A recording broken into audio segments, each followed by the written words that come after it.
के महीने में गांव शहर से लेकर खेत खलिहानों तक में आग बरस रही। ऐसी ही एक दोपहरी में कस्बे के एक छोटे से बाजार में अपने पिता की उंगली पकड़े 11 साल का एक लड़का कोल्ड ड्रिंक की दुकान के सामने जाकर रुकता है। पापा से बोलता है, पापा वो हरे रंग वाली बोतल पिला दो ना, बड़ी प्यास लगी है। पापा बोलते हैं, एकदम आशिक है कोल्ड ड्रिंक का तू, बहुत पसंद है ना तुझे। पिता ने बेटे से मुस्कुराते हुए पूछा। बेटा कहता है, बहुत पापा, पर क्या करूं, जब आप घर पर नहीं होते तो माँ इसे नहीं खरीदती। पिता कहता है, ओह, कल तो मैं कलकत्ते चला जाऊंगा, फिर कौन पिलाएगा तुझे कोल्ड ड्रिंक। कहते कहते पिता की आंखें गीली हो गई।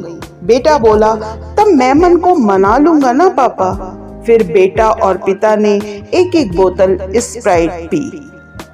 कोल्ड ड्रिंक पीकर पिता बेटे से कहता है, ये 100 रुपए रख लो, माँ को मत बताना, जब मन करे गांव के बाजार में जाकर पी लेना। उसके बाद पिता कलकत्ते अपनी फैक्ट्री के काम में जाकर व्यस्त हो जाता है। शाम के समय काम से छुट्टी भी मिली और महीने का वेतन भी। अपने मजदूर साथियों के संग वो डेरे जाने को निकला। ओह, आज तो बड़ी उमस है, आज तो चलना ठंडा पीते हैं, एक साथी ने प्रस्ताव रखा। बाकियों ने भी समर्थन कर दिया, पर पिता ने दृढ़ता से इनकार कर दिया। ना ना ना, मैं नहीं पीता, मेरा गला बैठ जाता है। बाकी साथियों ने मजाक किया, पैसा सर पर लाद कर ऊपर ले जाओगे क्या? अगर हम हाड़ तोड़ मेहनत करते हैं तो कभी कभार क्या जीवन का आनंद नहीं ले सकते? पर पिता को इन बातों से कोई फर्क नहीं पड़ा। वो जल्दी से हाथ छुड़ाकर अपने डेरे पर पहुंचा और बेटे को फोन मिलाया। और सुनाओ बेटा, जो पैसा दिया है तुमको, उसका कोल्ड ड्रिंक पी रहे हो ना? बस 100 रुपए ही तो है पापा, ऐसे पीऊंगा तो कितने दिन चलेंगे। पिता को बहुत तकलीफ हुई, उन्होंने फोन काट ही दिया। मन ही मन सोचा, वहाँ मेरा बेटा कोल्ड ड्रिंक नहीं पी रहा, और तो फिर मैं बड़ा होकर यहाँ कैसे पी सकता हूँ। पिछली बार कोल्ड ड्रिंक उसी के साथ पी थी, अब की दशहरे में घर जाऊंगा तो बड़ी बोतल लेकर चलूंगा, फिर बाप बेटा दोनों एक साथ पिएंगे। इसी तरह कई महीने बीत गए और अक्टूबर यानी क्वार का महीना आ गया। अपने कस्बे के स्टेशन पर उतरकर उत्साह से भरे पिता ने स्प्राइट की बड़ी बोतल ली और उधर बेटा स्कूल से छूटते ही भागकर गांव के बाजार में घर के पास वाली दुकान पर पहुंचा।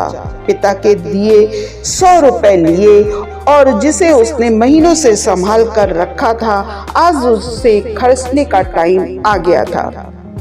शाम के समय दोनों ने अपने अपने पास से बोतल निकालते हुए एक दूसरे को सरप्राइज दिया। पिता ने पूछा, क्यों रे, इतनी बड़ी बोतल के पैसे कहाँ से आए? माँ ने पैसे दिए। बेटा बोला, धीरे बोलिए पापा, माँ सुन ना ले। आपने पिछली बार जाते समय जो 100 का नोट दिया था उसी से लिया, बेटे ने धीमी आवाज में कहा। पिता बोला, पागल, वो पैसे मैंने तुम्हें ठंडा पीने को दिए थे ना, अब तक क्यों बचा कर रखे तूने बेटा? बेटा बोला, अकेले कैसे पीता पापा? पर क्यों, वो तो तुम्हें बहुत पसंद है ना। बेटा बोला, पर आपसे ज्यादा नहीं ना पापा, आप तो 8-9 महीने के लिए कलकत्ते चले जाते हैं, ऐसे में आपका दिया पैसा ही निशानियां होता है, और जब आपकी याद आती है तो चुपके से मैं वो पैसे देख लेता हूँ और वो पैसे मैं कैसे खर्च कर देता। उसे कहते हुए बेटे की आंखें गीली हो गईं। पिता बोला, बहुत सयाना हो गया है तू, कहाँ से सीखा है ये सब? अगर आप मेरी जगह होते पापा, तब आप समझ जाते। वैसे आप तो कलकत्ते में खूब पीते होंगे ना कोल्ड ड्रिंक। अब की बार पिता चुप हो गया। बेटा बोला, बोलिए ना पापा। क्या बोलूं?